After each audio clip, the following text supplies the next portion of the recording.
मैं परवीन खातोला राजगुरु नवोदय क्लासेज में आप सभी का स्वागत करती हूं। तो दोस्तों, आज फिर से हम अंक गणित से संबंधित इम्पोर्टेंट क्वेश्चनों को हल करेंगे।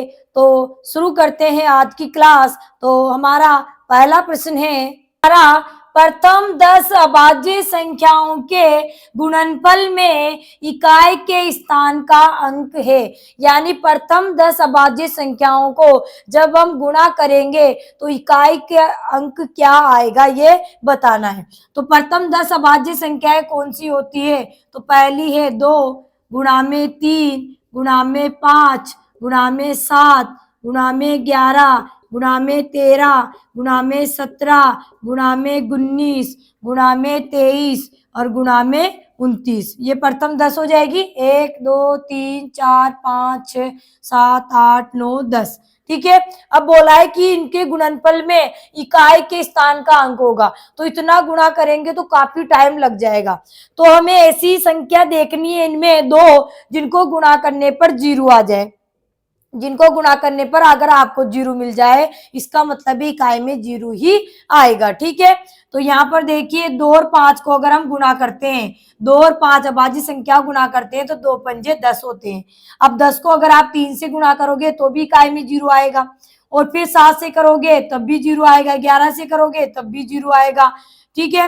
13 से करोगे तब भी 0, यानी किसी से भी करोगे तो 0 आएगा। तो जब भी इस तरीके से प्रश्न आए, तो जब गुणा में आपको बोले अभाज्य संख्याओं का, तब ऐसी दो संख्या देख लीजिए जिनको गुणा करने, चाहे वो अभाज्य हो चाहे कोई सी भी हो सकती है। ठीक है।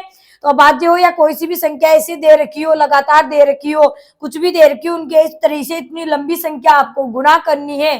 तो आपको क्या करना होगा, ऐसी दो संख्याएं देखनी है कि जिनको गुणा करने पर इकाई का अंक 0 आ जाए। तो इकाई का अंक 0 आ गया, इसका मतलब समझो कि अब कितनी भी संख्या से आपको गुणा करने के लिए बोला जाएगा, इकाई में हमेशा 0 ही आएगा। अगर ऐसे नहीं आता है तो आप डायरेक्ट देखिए, 2 तिया 6 होते हैं, 6 पंजे कितने होते हैं? 30 होते हैं। अब 30 को 7 से गुणा करेंगे तो इकाई 0 है, इसमें तो 0 ही आएगा।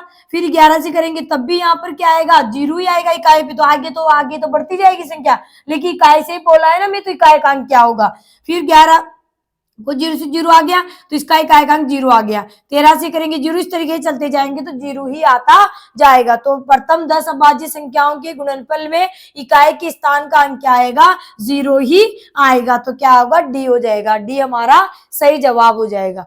तो अगला प्रश्न है हमारा, यदि x बराबर 2 y बराबर 3 तथा z बराबर 4 हो तो 6x plus 5y minus 3z का मान क्या होगा, निकालना है। तो यहाँ निकालेंगे तो लिखते हैं 6x plus 5y minus 3z। तो 6x कितना दे रखा है? 2, तो 6 गुणा में 2 प्लस 5, y का मान कितना है? 3, तो 5 गुणा में 3 माइनस 3 गुणा में z का मान कितना? 4। ठीक है। तो जिनका मान दे रखा था उनका मान हमने संख्या के रूप में लिख दिया। ठीक है। करेंगे 6 दूनी 12, 5 3 15 माइनस 3 चौक 12। ठीक है, गुणा हो गया। अब जोड़ बाकी, तो पहले जोड़ को हल करेंगे तो कितने हो गए हमारे? 27, और 27 में से 12 गए तो कितने बच गए हमारे? 15। कितने बच गए? 15। तो क्या आ जाएगा हमारा? 15 आंसर आ जाएगा। ठीक है। तो ए हमारा सही जवाब हो जाएगा। ए हमारा सही जवाब हो जाएगा 15। तो अगला प्रश्न है हमारा, प्रश्न है 125 भाग 5 का स्क्वायर भाग 2 का स्क्वायर यानी 2 की घात 2 का मान है। तो इनको हल करना है। तो 125 भाग 5 की घात 2 भाग 2 की घात 2। तो पहले घात निकालते हैं कितनी होती है। तो 125 भाग 5 की घात 2 का मतलब 5 25 भाग 2 की घात 2 का मतलब है 2 दूनी 4। ठीक है। स्क्वायर हमने निकाल लिया, इनका वर्ग हमने निकाल लिया। 5 का वर्ग 25 और 2 का वर्ग 4 हो गया। घात 2 बोलो, वर्ग बोलो, डबल बार गुणा करना बोलो, एक ही बात है। ठीक है। अब भाग करना है तो 125, तो भाग का निशान किस में बदल जाएगा? गुणा में। तो ये क्या हो जाएगा? 1/25 गुणा में 4 का क्या हो जाएगा 1/4, क्योंकि 2 लगातार भाग में है तो एक भाग में तो बटा में रख लेते, लेकिन लगातार भाग में तो हम क्या करेंगे, भाग का निशान किस में बदल जाएगा, गुणा में। और कोई भी संख्या होती है तो उसके नीचे हम 1 मान लेते हैं, तो ये क्या हो जाएगी, भाग जैसे गुणा में बदलेगा, भिन्न क्या हो जाती है, उल्टी हो जाती है। यानी 25 का क्या हो जाएगा, गुणात्मक प्रतिलोम यहाँ लिखेंगे, तो क्या हो जाएगा 1/25 और 4 का 1/4, ठीक है। तो 25 पंजे 125 और ऊपर आ गया 5 एकम 5 और नीचे आ गया हमारे 4 एकम 4, तो क्या आ गया 5/4। तो बी हमारा सही जवाब हो जाएगा 5/4। तो आगे चलते हैं, अगला प्रश्न है कि चावल 10 रुपए प्रति किलोग्राम है, तो 450 पैसे में कितना चावल मिलेगा।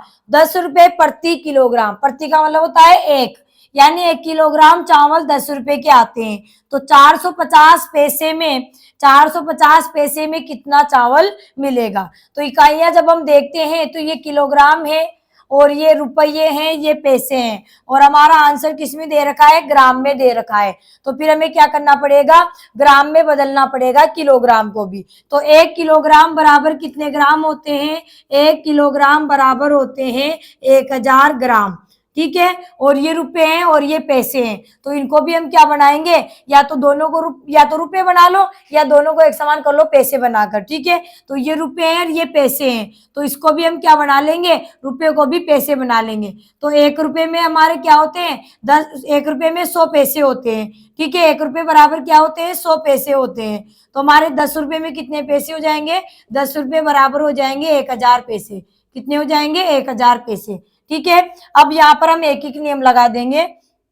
तो देखिए रुपए रुपए में 2 बार दिए तो रुपए आगे लिख देंगे, ठीक है। तो हम क्या लिखेंगे कि चूंकि 1000 पैसे में चावल बराबर आते हैं कितने, 1000 ग्राम। कितने ग्राम, 1000 ग्राम। 1 किलोग्राम का मतलब 1000, यानी 10 रुपए का मतलब 1000 पैसे, 1 किलोग्राम का मतलब 1000 ग्राम, यानी 1000 पैसे में चावल कितने आ रहे हैं, 1000 ग्राम। इसलिए 1 पैसे में चावल आएंगे, तो 1 पैसे में चावल कम आएंगे और कम के लिए क्या करते हैं, भाग। तो 1000 बटा में 1000 ग्राम, ठीक है। इकाई समान होती है एक एक नियम में, इसलिए अब कितने पैसे पूछा है, 450। तो 450 पैसे में चावल आएगा, तो ज्यादा आएगा, और ज्यादा के लिए क्या करते हैं, गुणा। तो 1000 बटा में 1000 गुणा में 450, 1000 से 1000 कट गया तो क्या आ गया, 450 ग्राम। 450 ग्राम हमारे क्या आ जाएंगे, चावल आ जाएंगे 450 पैसे में, ठीक है। एक तरीका तो ये हो जाएगा। अगर आप यहाँ पर पैसे या किलोग्राम को किलोग्राम ही लेने देना चाहते हो तो कोई दिक्कत नहीं, किलोग्राम लेने दो, लेकिन ये पैसे हैं तो फिर ये पैसे नहीं बनाना चाहते हो 10 रुपए को, तो इसको रुपए बना लो, रुपए बना के कर लो। तो रुपए बना करेंगे फिर बाद में बदल लोगे, ठीक है, यानी किलोग्राम को ग्राम में बना देंगे, तो इस तरीके से भी कर सकते हैं, ठीक है। तो 450 पैसे में क्या हो जाएंगे, 4 रुपए 50 पैसे हो जाएंगे। तो हम लिख सकते हैं कि चूंकि 10 रुपये में चावल आते हैं बराबर कितने आते हैं, 1 किलोग्राम। कितने किलोग्राम, 1 किलोग्राम, ठीक है। इसलिए 1 रुपये में चावल आएंगे, 1 रुपये में कम आएंगे और कम के लिए भाग, तो 1 बटा में 10 किलोग्राम, 1 बटा में 10 किलोग्राम। इसलिए कितने देर के, 450 पैसे। इसका मतलब क्या हो गया, 4.50 रुपये, यानी 4.50 रुपये हो गया, ठीक है। तो क्या हो गया, 4.50 रुपये में चावल आएंगे, तो ज्यादा आएंगे और ज्यादा के लिए क्या करते हैं, गुणा। तो 1 बटा में 10 गुणा में 4.50, ठीक है।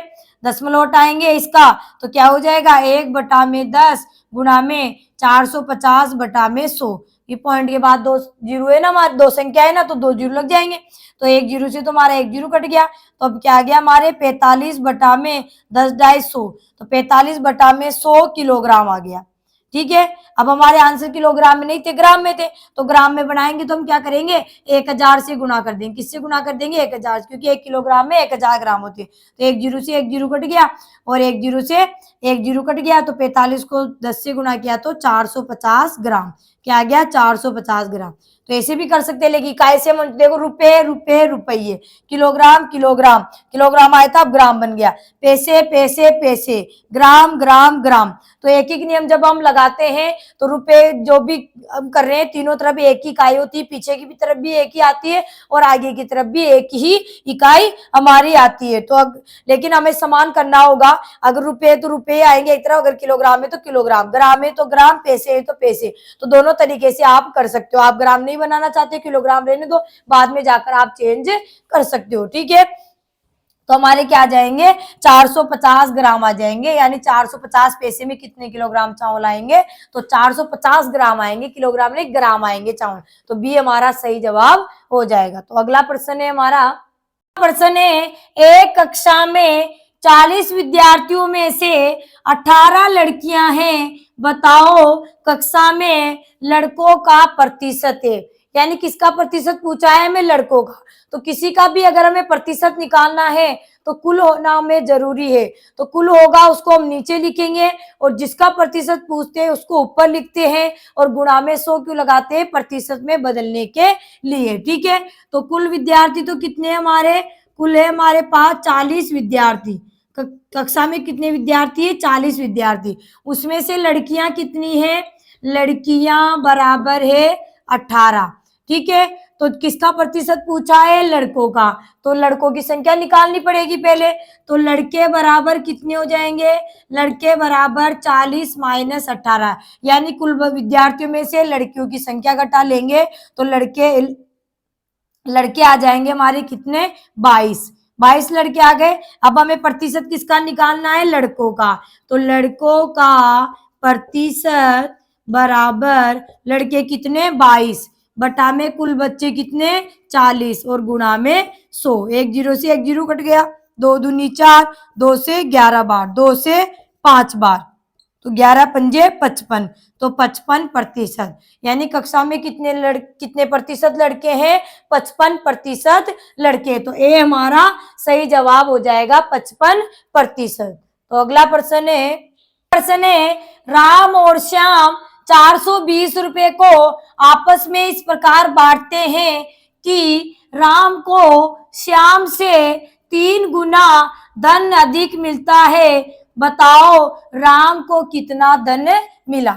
यानी राम और श्याम के पास कुल मिलाकर 420 रुपए को बांटना है और उन्होंने इस प्रकार बांटा है कि राम को श्याम से 3 गुना धन अधिक मिला है, ठीक है। तो राम का धन पूछा गया है कि राम को कितना धन मिला है, ठीक है। तो राम को श्याम से, किससे, श्याम से 3 गुना अधिक मिला है। तो हम कहेंगे कि माना कि श्याम को धन मिला, माना कि श्याम को धन मिला 100 रुपये। श्याम को कितना मिला धन, 100 रुपये। तो राम को क्या मिला, श्याम से 3 गुना। तो राम का धन क्या हो गया, राम को धन मिला बराबर 3x रुपये। भाई 3 गुना अधिक मिला तो 3x हो गया, श्याम का हो गया x और राम का हो गया 3x, और दोनों का मिलाकर धन कितना है, x प्लस 3x बराबर 420, क्योंकि 420 को तो बांटा था दोनों ने। तो श्याम का तो हो गया x और राम का 3x और दोनों का मिलाकर 420। तो 3x में x जोड़े तो गए 4x और बराबर 420। तो x यहाँ रह गया, 4 गुना में था, इधर आते ही भाग में, तो 420 बटा में 4। तो 4 से 4 एकम 4, 2 में भाग नहीं गया, भाग टूट की 0, 4 पंजे 20, यानी 105। एक का मान क्या आ गया हमारे 105 रुपये। तो एक किसको माना था हमने, श्याम को। तो श्याम को तो मिल गए 105 रुपये और राम का क्या माना था 3x। तो 3 गुणा में x का मान कितना आया 105। तो 3 पंजे 15, 0, 3 को 0 से 0, 1 जोड़े तो 1, 3 एकम 3, यानी 315 रुपये। राम को कितने मिले 315 रुपये। तो राम का पूछा था, श्याम का पूछता तो 105 रुपये और हमें पूछा है राम को कितना धन मिला, तो 315। तो बी हमारा क्या हो जाएगा, सही जवाब हो जाएगा 315। अगला प्रश्न है हमारा कि 1 रुपये में 60 नारंगियों को बेचने पर 20% का लाभ होता है, तो 50 रुपये में खरीदी गई नारंगियों की संख्या क्या होगी। ठीक है, तो पहले तो हमें 60 नारंगियां बेच रहा है 1 रुपये में, ठीक है, और 20% का लाभ हो रहा है। तो तो हम पहले निकालते हैं कि 60 नारंगियां खरीदी कितने में थी। अगर 60 नारंगियों का हमें खरीद का पता चल जाएगा कि 60 नारंगियां इतने में खरीदी है, तो 50 रुपये में कितनी खरीदी जाएगी ये भी हम पता लगा लेंगे। तो हमें क्या दिया हुआ है, विक्रय मूल्य। विक्रय मूल्य बराबर कितना है, 1 रुपया। और किसका विक्रय मूल्य, ये 60 नारंगियों का विक्रय मूल्य। बेचने पर कितने का लाभ हो रहा है, 20% का। तो लाभ बराबर क्या है, 20%। तो यहाँ हम क्रय मूल्य निकाल लेते हैं कि 60 नारंगियां कितने में खरीदी गई थी। तो क्रय मूल्य बराबर 100 गुणा में विक्रय मूल्य बटा में 100 प्लस लाभ प्रतिशत। हमने पढ़ा था क्लास में। तो 100 गुणा में विक्रय मूल्य कितना, 1 रुपया, बटा में 100 प्लस लाभ कितने का, 20% का।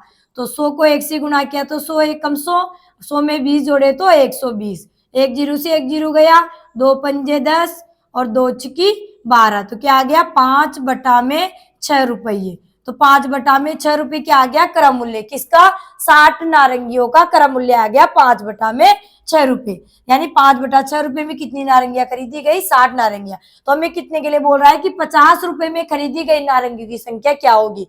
तो एक नियम लगा देंगे कि चूंकि 5 बटा 6 रुपये में नारंगी खरीदी बराबर कितनी, 60। ठीक है, 60 नारंगी का विक्रय मूल्य था ना ये 1 रुपया। तो 60 नारंगी कितने में खरीदी, 5 बटा 6 रुपये में। क्रय मूल्य आ गया 60 नारंगियों का 5 बटा 6, यानी 5 बटा 6 रुपये में नारंगी खरीदी बराबर 60। तो 1 रुपये में कितनी नारंगी खरीदी जाएगी, 1 रुपये में नारंगी खरीदेगा। तो कम खरीदेगा, तो 60 बटा में 5 बटा में 6 रुपये। ठीक है, इसलिए कितने रुपए में बताया, मैं 50 रुपये में पूछा है। तो 50 रुपये में नारंगी खरीदेगा। तो ज्यादा खरीदेगा, ज्यादा के लिए गुणा। तो 60, अब ये 5 बटा 6 ऊपर जाएंगे तो क्या हो जाएगा, 6 बटा में 5, और गुणा में 50 रुपये के लिए बोला है तो गुणा में 50। तो 5 से कितनी बार कट गया, 10 बार। ठीक है, 5 से कितनी बार, 5 डाई 50। ठीक है, और 6 को 6 से गुणा करेंगे तो 6 चौक 6 छक्के 36, 8 को 6 से गुणा करेंगे तो 360, और 360 को 10 से गुणा करेंगे तो 3600।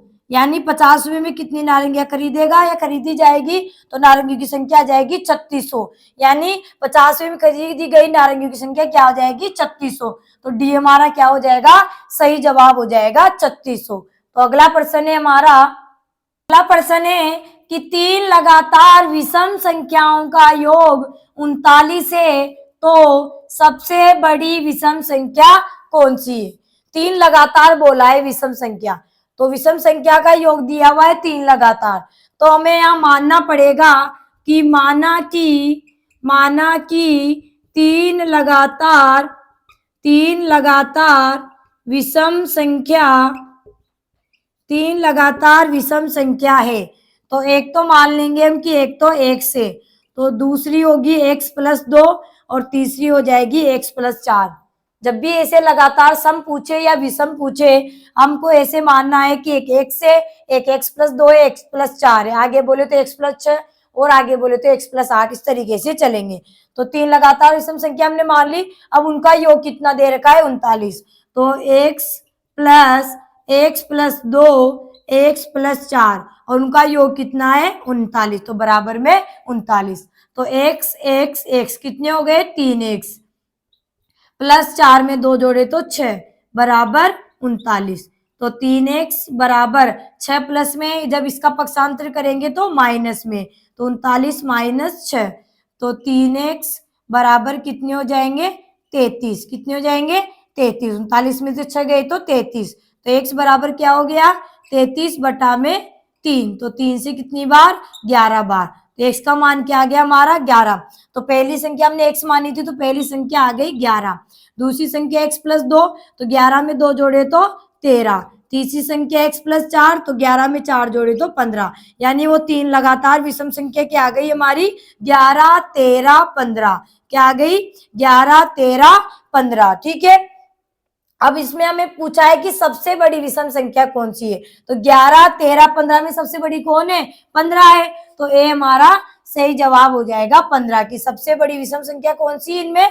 15 है, तो ए हमारा सही जवाब हो जाएगा। अगला प्रश्न है हमारा, प्रश्न है 75 मीटर लंबी रेलगाड़ी 90 किलोमीटर प्रति घंटे की चाल से 125 मीटर लंबे प्लेटफॉर्म को कितनी देर में पार कर लेगी, यानी कितने समय में पार कर जाएगी। ठीक है, तो जब भी कोई रेलगाड़ी किसी भी प्लेटफॉर्म को, किसी भी पुल को, किसी भी सुरंग को पार करती है तो दोनों की लंबाइयां जोड़ दी जाती है, या यूं कहे कि ट्रेन को अपनी लंबाई के साथ साथ उनकी लंबाइयों को भी तय करना पड़ता है। ठीक है, तो सबसे पहले में क्या दिया हुआ है, रेलगाड़ी की लंबाई। रेलगाड़ी की लंबाई बराबर है 75 मीटर। ठीक है, और चाल कितनी दे रखी है रेलगाड़ी की? चाल बराबर है 90 किलोमीटर प्रति घंटा। फिर क्या बोला है, 125 मीटर लंबे प्लेटफॉर्म, यानी प्लेटफॉर्म की लंबाई कितनी? प्लेटफॉर्म की लंबाई बराबर 125 मीटर। ठीक है, तो कितने समय में पार कर जाएगी, यानी कितनी देर में पार कर लेगी। तो उससे पहले इकाइयां देखते हैं, तो ये मीटर लंबाई है तो मीटर है, लेकिन चाल में जो दूरी है वो किलोमीटर में। लंबाई का मतलब दूरी मानकर चलना है, तो यहाँ किलोमीटर में, ये मीटर है, ये घंटा है, समय सेकंड में आ रहा है, तो ये मीटर, ये सेकंड, तो फिर चाल को क्या करना पड़ेगा? बदलना पड़ेगा। ये जो हमारी लंबाई है उनके अनुसार बदलना पड़ेगा। तो किलोमीटर प्रति घंटे की चाल को मीटर प्रति सेकंड बनाने के लिए 5/18 से गुणा कर देंगे। तो 18 से 18 पंजे 90, 18 पंजे 90, तो 25 मीटर प्रति सेकंड हमारी ट्रेन की चाल हो गई, रेलगाड़ी की। ठीक है, तो ये मीटर, ये भी मीटर हो गई चाल, और हमारा जो समय आएगा किस में आएगा? सेकंड में, क्योंकि समय किसके अनुसार होता है? चाल की जो इकाई होती है उसके अनुसार। तो समय हमें निकालना है, तो समय बराबर क्या हो जाएगा? रेलगाड़ी की लंबाई प्लस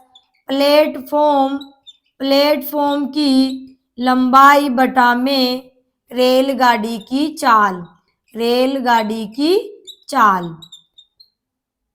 तो देखिए, समय का सूत्र दूरी बटा में चाल, तो दूरी का मतलब दोनों की लंबाई आ गई और बटा में चाल आ गई। तो रेलगाड़ी की लंबाई कितनी है? 75, प्लेटफॉर्म की 125, बटा में चाल 25। तो 125 में 75 जोड़े तो 200, 125 में 75 जोड़े तो 200, और बटा में 25। तो 25 से 25 एकम 25, 25 आठे 200, तो क्या आ गया? 8 सेकंड। समय 8 सेकंड में आएगा, क्योंकि चाल भी हमने किसे बनाई थी? सेकंड में आ रही है, चाल मीटर प्रति सेकंड, तो समय क्या आ जाएगा? 8 सेकंड। तो सी हमारा क्या हो जाएगा? सही जवाब हो जाएगा 8 सेकंड। तो अगला प्रश्न है, एक आयताकार मैदान की लंबाई 12 मीटर है तथा इसके विकर्ण की लंबाई 15 मीटर है, मैदान का क्षेत्रफल होगा। तो मैदान का क्षेत्रफल निकालेंगे, तो मैदान किस आकार का है? आयताकार का है, तो आयत का क्षेत्रफल निकालना है, सीधी सी बात है, क्योंकि मैदान आयताकार है। तो मैदान का क्षेत्रफल क्या होगा? लंबाई गुणा में चौड़ाई। तो लंबाई तो है लेकिन चौड़ाई नहीं है, तो फिर क्षेत्रफल कैसे निकाले? तो पहले तो हमें क्या निकालनी पड़ेगी? चौड़ाई। क्या निकालनी पड़ेगी? चौड़ाई।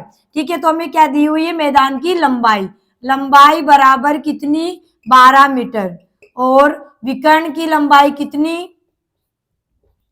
विकर्ण की लंबाई बराबर है 15 मीटर। ठीक है, हमें क्या निकालनी है? चौड़ाई। तो विकर्ण और लंबाई से हम चौड़ाई निकालेंगे मैदान की, तो मैदान की चौड़ाई होगी √ विकर्ण स्क्वायर माइनस लंबाई स्क्वायर। ठीक है, तो √ विकर्ण स्क्वायर, विकर्ण कितना? 15, 15 का स्क्वायर माइनस लंबाई कितनी? 12, तो 12 का स्क्वायर। तो √ 15 का स्क्वायर क्या होगा? 225, 12 का स्क्वायर 144। तो ये 225 में से 144 गए तो कितने बच गए? 81, यानी √ 81। ठीक है, देखो 5 में से 4 गए 1, 12 में से 4 गए 8, और यहाँ पर एक बच गया, 1 में से 1 गया 0, यानी 81 हो गए। ठीक है, तो इस तरीके 225 में से 144 गए तो 81, यानी √ 81। तो √ 81 किसका हो जाएगा? 9 का हो जाएगा। किसका अंडर रूट हो जाएगा? 9 का हो जाएगा। 9 का वर्ग क्या होता है? 81। तो 81 किसका 81 का वर्गमूल क्या हो जाएगा? 9, यानी अंडर रूट 81 बराबर 9 हो गए। ठीक है, तो 9 क्या आ गया? 9 मीटर। 9 मीटर क्या आ गई? हमारी चौड़ाई आ गई। हमें क्या निकालना था? हमें तो क्षेत्रफल निकालना था। मैदान का क्या निकालना था? क्षेत्रफल। तो क्षेत्रफल निकालेंगे तो किसका लगाएंगे? आयत का, क्योंकि मैदान किस आकार का है? आयताकार का। तो आयत का सूत्र क्या होता है? लंबाई गुणा में चौड़ाई। लंबाई कितनी थी? 15। चौड़ाई कितनी आ गई हमारे? 9। तो 15 को 9 से गुणा किया तो 15 नाम का, नहीं 12 है ना, ये 15 तो विकर्ण था, 12 सॉरी 12 है, 15 तो किसका है? विकर्ण का। लंबाई है ना, लंबाई 12 है, तो 12 नाम का 108, 12 नाम का 108 वर्ग मीटर। क्या लिख देंगे? वर्ग मीटर, क्योंकि क्षेत्रफल निकाल रहे हैं तो क्षेत्रफल में इकाई वर्ग लगती है, या फिर क्या लिख सकते हैं? 108 मीटर स्क्वायर, मीटर की घात 2 हम लगा सकते हैं। ठीक है, तो ऑप्शन पे चलते हैं। तो 180 नहीं है, 108 मीटर की घात 2, तो ये हमारा क्या हो जाएगा? सही हो जाएगा। मीटर की घात 2 यानी मीटर स्क्वायर भी लिख सकते हैं या वर्ग भी लिख सकते हैं। तो ऑप्शन में वर्ग नहीं, मीटर की घात 2 लग रही तो भी वो वही होगा। दोनों बात एक ही, या तो मीटर की घात 2 लगाओ या वर्ग मीटर लगाओ, एक ही बात है। तो बी क्या हो जाएगा हमारा? बिल्कुल सही जवाब हो जाएगा। तो दोस्तों आज हमने गणित के फिर से अंकगणित के महत्वपूर्ण प्रश्नों को हल किया है, जो एग्जाम की दृष्टि से बहुत ही महत्वपूर्ण है। तो अगर वीडियो आपको अच्छा लगे तो वीडियो को पसंद कर, अगर आपको अच्छा लगे तो वीडियो को लाइक करें, शेयर करें, चैनल को सब्सक्राइब करें। तब तक के लिए धन्यवाद। जय हिंद, जय भारत। मिलेंगे नेक्स्ट वीडियो में।